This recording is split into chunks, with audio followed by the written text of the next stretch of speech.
Okay, so our last step is to turn this file into a form that the laser cutter can actually do. So the first thing we're going to do is we're going to turn the assembly file into a drawing file. So go up to the eye, click Export, and then Export to DWG or Drawing.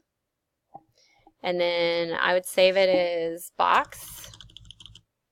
So your last name, Box, DWG. I'm going to go ahead and replace one I already have, but you probably won't be in that boat. And then I'm going to open that up. So open DWG, and I'm going to choose to open Kerner Box. And it looks like this, which we can't do much with, so we need to fix this. So we're going to go up to where it says Insert Sheet. And we're going to choose landscape, and we're going to print it on an 8.5 by 11 sheet of paper.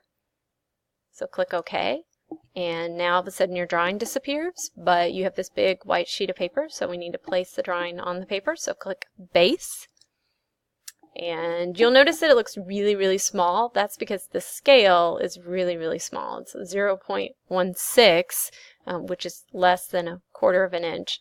We could do a little bit better. So I'm going to try to do a 1/2 inch scale. That looks good. Fits up most of the page. If you have trouble with this, ask me for help. I'm going to click OK.